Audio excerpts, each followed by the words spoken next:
Broadcasting from the business capital of the world, this is the Podcast Business News Network. Okay, thank you, Mr. Producer. We are back, and I am joined by a lovely guest. Guys, it's the one and only Tina Marian is with me. So nice to have you with me in this way, because we're so used to be doing the shows and the audio, but welcome. Thank you. I'm glad to be here. This is very exciting for me. Me too, because you have this great background. You know how I feel about nurses. You know how I feel about teachers. My whole family with teachers. So now in what you've created in this business now, where you're helping other people, you get to do both. Absolutely. Can you tell us, in case people haven't heard your show before, a little bit about what you do and what you bring to the table and the people that you're helping, because there are a bunch. Okay. And I don't want to spend too much time going about what about me, but in a nutshell, 48 years of nursing, traditional nursing, halfway through realizing that this system is changing and not for the better. Once insurance companies started coming in and regulated. Anyway, things morphed into a system that I didn't recognize anymore, but I didn't want to leave it, because one thing about it, despite its changes, you can't take away the patience. And it was the patience. It was that interaction with people who were sort of in a vulnerable position. That's what I love the most. And that never changed up until my last day. I was always there for my patients, and they knew it. They knew that I was an advocate. Yeah. Mostly I worked medical, but for the most part, psychiatric and addictions. Yeah. And that's a very disenfranchised population. So that spoke to my heart, and that's where I put my dedication into. I've been a manager. I've created units. I've done a lot. I've had a wonderful experience.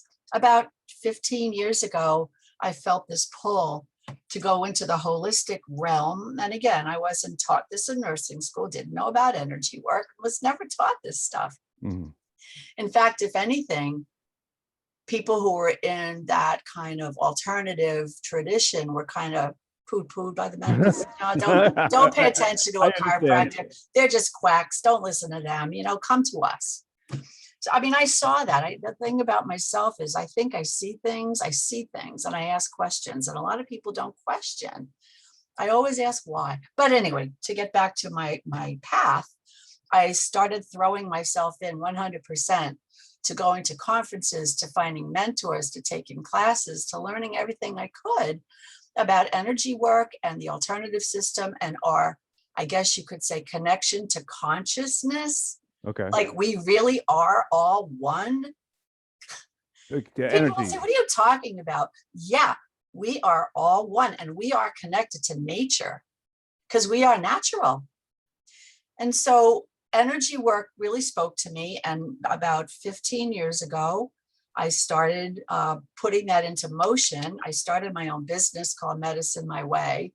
I became very expert in a technique. Some people have heard of it. Some people haven't, called tapping or emotional freedom techniques, which is basically acupuncture without needles. Mm-hmm. So you can achieve the same thing, which for those who have never heard of this before, and I think most people have heard of acupuncture. And what the acupuncturist is doing is working in your energy system, your meridians. And that was a system, nursing, medical school, they don't touch that. But if you go over to China, Eastern medicine is all about your energy system. And when you understand you're just a vibrational energy thing, and your emotions, your feelings, they're giving off a frequency all the time, right? Is that the same thing when you walk into a room and you can just tell? Yes, absolutely. And when we do it best? When we're babies. Infants are like literally born, because think about it, they can't use words, they can't walk, they're kind of limited, but they have emotions. You ever hear a baby cry? You ever see a baby laugh? Yeah. So what's prompting that behavior is this emotional, I don't know, this emotion that prompts either the crying or the screaming or the laughing or the resting, the relaxation. It's all prompted. And babies they haven't downloaded any negative beliefs yet. Okay. They're just all about living their life, enjoying their life. Hey, take care of me. I need you. Right. Right. So I just had a grandchild, my first one, Oh, and congratulations. it's just so sweet to see that innocence. Amazing. And so, yeah, so the energy became and it remains my passion, even though I'm retired from traditional nursing. I still am very, very dedicated to helping people one way or the other. So Right. I do a private business, but the whole point of my business and working with people is to help them to take a step back. They usually come to me for a problem. I have anxiety, or I don't know if I should leave my job, or my son, I'm worried about his drug use, or, there's always a problem. And so that's fine. Nurses, this is where nurses always look and make an assessment. That's the way we're trained. Nurses make an assessment, and then they come up with a treatment plan. And then they follow through to make sure the patient is following the treatment plan. So kind of that is what I do. So Okay. I'll assess the problem. I listen very closely, and I try to focus in on beliefs that kind of come strike me. If a woman comes and says, well, I never cry because crying is, you're not allowed to cry. Really? You're not allowed to cry. So I want to dig down and find out, why don't I never say this, but I would wonder what happened when you cried that it became unsafe for you to continue with that behavior. Like what happened? And always there's a root cause, because that baby, my grandson, any children, any babies, they're not born with these negative emotions. They're not born with limiting beliefs. Got it. A baby girl isn't looking at the bassinet in the nursery and say, well, as pretty as she is. It doesn't happen. There's no judgment. You just are living your life. And babies are also, or look, even a 2-year-old, Christmas Day, they're in awe. They just want to unwrap everything. And they're just appreciative. Or the other one, I just use it in my newsletter. Do you ever see a dog in a car driving down the street? Uh-huh. What's the dog doing? He just got his head out the window, or is just so excited to be there. Thank you. No, couldn't have said it better. We need to be like that dog more in our lives. Step back, take a look at what's going around. And that dog, you're right. He's just appreciative. He's not worried. He's not remorseful. He's just there. And the more we can do that and step back, and the important thing is to step back without judging it. And doing, and everybody says, well, it is what it is. And some people hate that expression. They don't like to hear that. Well, I hate what it is. That's fine. You don't have to like the what is. In fact, not liking the what is can be the thing that prompts you. Addiction's perfect example. All right. And that's a tough thing to deal with, but people get recovery all the time, all the time. Yeah. They have to hit that point in time where, obviously, with any addiction, and I'm going to encompass addiction to include addiction to gossip, addiction to it's all the same. Just anything's an addiction. Yeah. We all have addictions. I don't care who you are, you got something. Yeah. But the point is, those addictions can not serve you well, right? There's a downside, but the addiction can be so strong, it propels you anyway. You don't care about the downside. You don't care about it. It's just the brain has become so in the belief that I need this, like I need to breathe. Yeah. I need this. Yeah. But what happens is sometimes, and this is a good thing, this is what I talk about, a tipping point could be something so horrific and so awful, or an accumulation. Something's got to prompt somebody to get clean and sober. Someone's got to prompt somebody to decide it's time to lose the 100 pounds. Mm-hmm. Something has to prompt somebody to realize that their mouth is hurting people. Yeah. All right. So there's a prompt. So I forget what I was going with this, but I think it's important for anyone to look at the present time, see where they're at, decide what they want to do about it, and understand that push towards your continuing of the behavior that you hate, it can be interrupted. But you just got to understand what got you there. Does that make sense? It does. It does. And I there's two questions I want to ask you. The first one is, knowing what you know now, going back and talking to, say, relatively new nurse with everything holistically that you know, what kind of conversation would that be? I'd step lightly because they're coming out of nursing school, so they've been trained to be very traditional. Hmm. Although I have to say, I had a job, 10 years I was in this particular hospital, and it was like a blessing from above that my administration really appreciated all the work I was doing. Oh, And when we'd have nurses coming in from all sorts of nursing schools in Boston, and they would do an internship. And they always made sure that I did a presentation to them. And I wow. tread lightly. I didn't discard anything they learned. I learned it myself. You I have bet to you. have an understanding. Yeah, I You have bet to a lot of have a people. certain understanding of the biology, the chemistry. Amazing how the body has signals and talks to other parts. It always blew my mind how smart the body is and how sadly we treat it. We don't appreciate. Um, and of course, when something goes afoul, if somebody gets sick, they're basically healthy, and then something happens, they get mad at their body. They don't understand. Well, did you contribute to that? Right. Did you eat bad? Did you drink too much? Did you smoke? And now you're mad at your body? Right. So I try to make friends. I try to help people reconcile that. And usually once you start to, in that case, Yeah. Yeah. once you start to express a forgiveness to your body and appreciation and a desire to work with it, a lot of times there's a lot of healing that takes place. Beliefs create reality. We talked about this Yeah. before. Hmm. Your belief system carries you. My belief system carries me. It carries you. Like that woman you just talked about who says, "I don't cry." Right. She lived her whole life not crying. You know why? Maybe I mentioned this before. She went to a funeral of her grandmother, abusive mother, loving grandmother. Grandmother dies. She's 6 or 7. She's at the funeral. She starts to cry. My mother took her in the bathroom and slapped her and said, "You don't cry. You don't cry. Not safe." So when you're that little, you're still in your first chakra. You're in your developmental formative years. And you have a person in authority telling you you can't cry. You take that to be true. You don't. 6 and 7-year-olds, maybe you're starting to question things. Maybe kids now are smart enough that they can start to question things earlier. But usually when you believe they're bigger, you're little. If Yeah, they say it's you not still safe to kid. cry, don't Yeah. cry. Then you're going to own that, and it's going to be your fault. So you don't cry.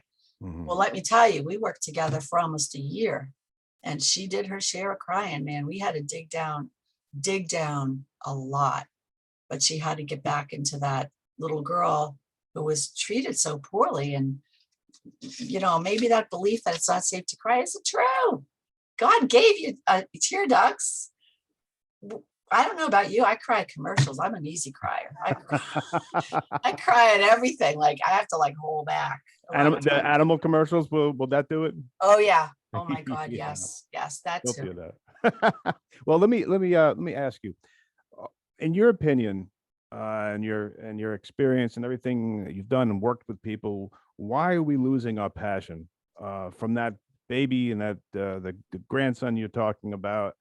Um, how Why long does it was the way? happen? Yeah. Well, I guess you can't grow up as an adult and be like a baby. You can't. But the problem is, imagine a sphere, just a white egg. All right. Just a white egg. That's you. And then you start to move through life, and everyone starts to influence you. Okay. So again, the formative years, 0 to 7, first chakra. In your first chakra, which is an energy center, we have 7 in the body. The first chakra is 0 to 7. And from that, when you're in that chakra, it's who am I? Who's my tribe? Who's in my tribe with me? What are the rules? And how do I stay safe? That's basically it. Mm-hmm. Then we grow up, and then we're into 7 to 14. And where do you go when you're 7 to 14? It's a tough years. You go to school, puberty, right? you get on that yellow bus, Yeah. and you go off to what I now call the indoctrination camp. It's worse now than ever. And you go to that school, and again, your brain, it's still vibrating at a particular level where you're taking in information left and right. And so you kind of just trust that these people are going to be telling you truth. So you formulate your belief system. And I think this is where the problems begin. You can be very insecure, you can have a lot of confidence. If you look at what do I learn in life? Well, by the time you're 7, 8, 9, 10, 11, 12, hitting that puberty, you're either going to be, I'm pretty okay, I can do anything, or something's wrong with me, I'm not adequate. That's a big one. Yeah. I don't have what it takes. Success is for everybody but me. These creepy little beliefs start to creep in. They start to come in and start to become cemented. That's why when I work with people, we always have to go back and figure out where, you don't feel you're adequate. Who told you that? Yeah. Where'd that come Where from? did you, exactly. Where'd you hear that? Who told you you're not okay? Oh, well, my father, he'd come in and he'd look at my report card and he'd rip it up and say, you could do better. If you hear that, and I think a lot of times parents are, their intention is good. All right. For the most part. Okay. There's some really bad parents who never should have had kids, but they do. Yeah. But I think for the most part, parents are doing the best they can, and they want their child to be able to survive. So they say things like, if you studied a little harder, you could do a little bit better. But in a child's mind, over and over with repetition, that's going to get translated into nothing I do is good enough. Oh. Because I can't please anybody. And you'll go through your life trying to please people. Wow. So where it can come from. Yeah, it's where did it come from? Why do I think this way? What triggers it? And that's the other thing, the trigger. Well, define that, please. If you get triggered by something, if you say something to someone or they say something to you and you find yourself, I guess the other word is reacting. Okay. I'm reacting to that. So we all have buttons. Yeah. So if you're reacting, it means, the way I interpret that is you have a history. So if I said to you, Casey, I don't know what your trigger is. With mine is you could have done a better job. Okay, because I heard that a lot. Okay. I understand it now. So with criticism early on, it would like, oh my God, it'd go, oh, I didn't do, oh my God, I could have done a better job. That would be ruminating in my head for the rest of the day. Now I understand it's an old thing. It's just an old button because of what I used to hear growing up. And again, the intention was good. I was the only girl. We had 5. I was the only girl and the oldest. So my mother was hard set on making sure I was going to be a good house cleaner, a good mother. Reliable. I heard a lot of, I'm going to teach you, you could do it better, you could better. And it wasn't anything wrong with that, except when you're a little person, the way you interpret it. And kids, I think we've talked about this before too. You own everything. If something goes wrong, if mom and dad are fighting in a dysfunctional house, it's your fault. Your fault. And no one has to tell you that. You just take it on. Yeah. So now you're an adult, you're in your 40s, your 50s, and you're still carrying these old strategies, how to protect yourself, how to prove yourself. Perfectionism, people think it's a great thing. That's a cross to bear, man. That's a cross to bear. And I've met them and I've treated them. You have this need. If I wasn't, always ask yourself, right, if I wasn't perfect, then what? Well, I don't know. I just have to be. Why? Who told you have to be perfect? What happened when you weren't? What happened when you did something that wasn't perfect? What was the price you paid? Yeah. So, I love to dig deep. I call myself an emotional excavator. We get to and I've said this before too, I do it in a very gentle, non-confrontive way. It's just helping them look at them, helping them see something that I see and wondering, what do you think? You think there's any truth to that? I'm so impressed with what you've done and your level of understanding. I'd be remiss if I didn't ask this one question, and it would be really, really short. There was a gentleman, his name was Dan Gable, the best college wrestler ever. He won like 100 and something matches, lost 1. The only thing the guy will ever talk about is that one match that he lost. Is that someone being just super competitive, or is that an Must- unhealthy? He must feel, he must feel terrible that he had that one loss, and he must be questioning why he lost. Again, it's his fault. What did I do wrong? He'll probably replay that in his mind a million times. What could I have done to avoid that? That's what we do, right? You make a mistake, you say something, maybe it was off the cuff, or you make a mistake, you will, that will become that would be one of the 3 o'clock in the morning things that starts to chatter. Can you I'm help sure somebody that's like that in your practice? Can you help? Would that be a good Absolutely. client? Right, because where's his focus? You can only focus on one thing at a time. Right now, I'm focused on this. Nothing else is happening. This is real. Uh-huh. So you're focusing on the real. He's focusing he's in his past. He's not on the present right now. He's in his past, and he's thinking about that one loss and all these wins. And I guess he hasn't yet come to the realization that it is what it is. And if I lose, it doesn't mean that negates all the wins. People do a lot of really good stuff. Here's my belief, and maybe I'm the eternal optimist, but I'd rather be an eternal optimist than a pessimist. Yeah. But I believe most people are truly good human beings. I'm with you.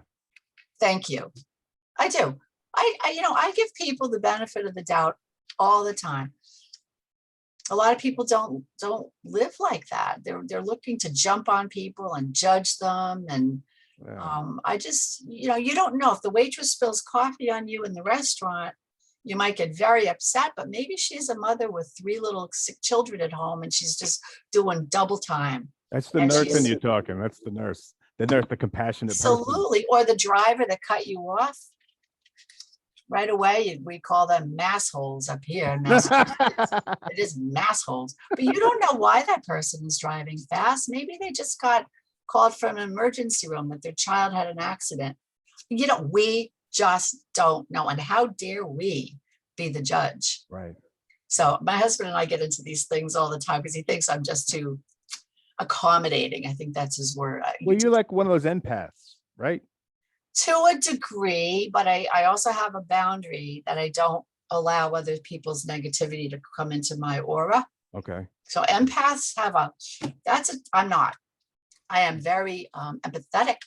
Okay. And I'm very compassionate to a degree, but I'm not an empath, because empaths, and I have a best friend who is one, will tell you it's a curse. It also can be the best asset you have, but you have to protect yourself, because if you are truly an empath and you're exposed to pain in any sort, be it watching something on television or a neighbor, or you pull in their pain, and then consequently you can have physical pain and it's not yours. Like, what do you own?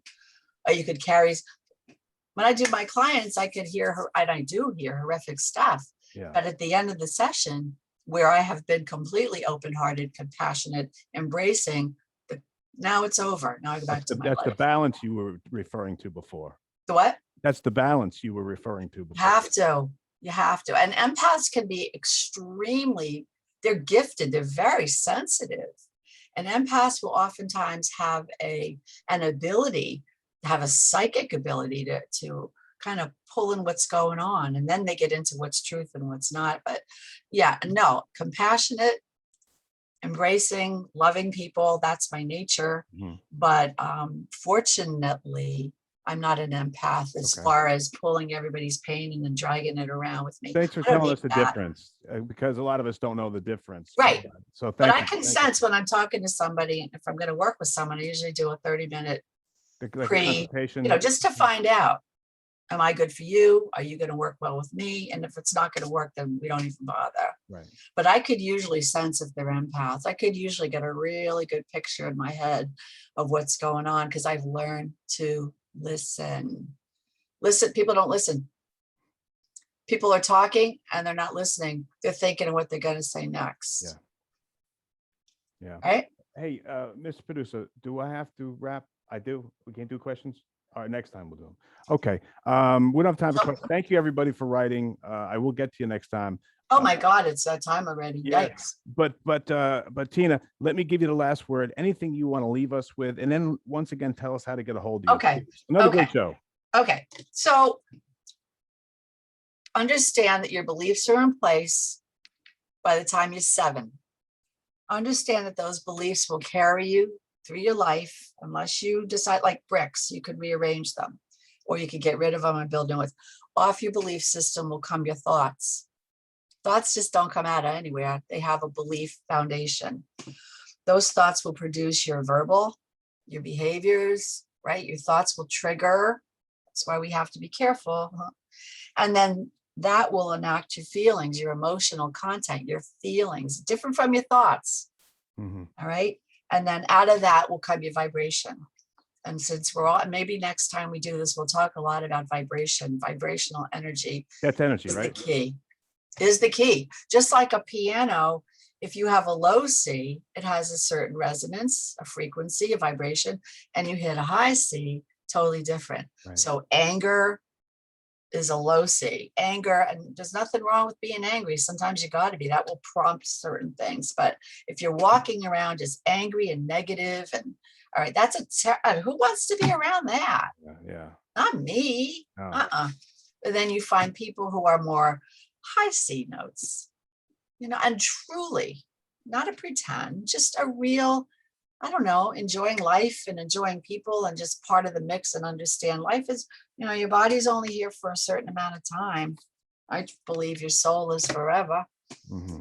So again, what do you want to be around? So the energetic vibration is what you carry around with you. And in the morning, just ask yourself, okay, what am I vibrating? What did I wake up with? Do I want to carry that with me for the day? Or do I want to move it around so that I'm feeling better? And there's a lot of things people can do to kind of get that negative energy out. And the tapping is one of them. I have a lot of different ways I could work with people on that. Mm-hmm. But again, it's kind of like getting a mindset. What's my mindset going to be for the day? And not to get derailed. If you have a mindset, you say, I'm not going to get upset with anything. And then something bad happens. Okay, just step back, notice it. It doesn't have to tear your whole day apart with your plan. Just notice it. Right. How do we get a hold of you? Okay, so my website is medicinmyway.us. And I write a newsletter. In fact, I just put one out yesterday or the day before. It's a great newsletter. You could sign up for that on my website. I live in Northborough, Massachusetts. I do sessions like this through Zoom. Mm-hmm. I do distance is not an issue. I do workshops also on Zoom. I have 2 workshops coming up in October. How else? Call me. My number's on my website. Email me. It's all there. Everything's on that website, medicinmyway.us. And as retired, I am working in a farm stand, which I just cool. Love it. Cool. From nursing to farm stand, and don't think there's not a lot to learn about vegetables and all that stuff. And it's just it's a nice way to be in nature. Yeah. It's just good for my soul. So I'm glad I found that job. I don't think that was an accident. Well, guys, Tina Marian, great guest. I'm going to hold on to what you guys wrote, and I'm going to talk more about vibration energy next time. Tina, always a pleasure. Have a great weekend, Casey. And always a pleasure. Love having you on. Thank you so much. Thank you. Take care. Bye-bye. Right back.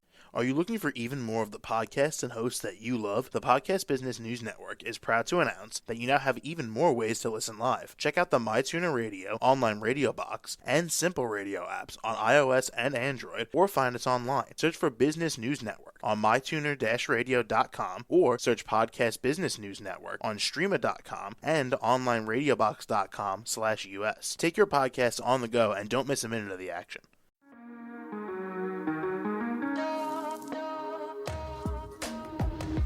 Broadcasting from the business capital of the world, this is the Podcast Business News Network. For nearly 2,000 severely injured veterans, everyday life has become filled with barriers. day-to-day simple tasks can become pretty daunting. I have to carry my chair up 2 flights of steps or have somebody do it for me. What scares me the most is just the falling.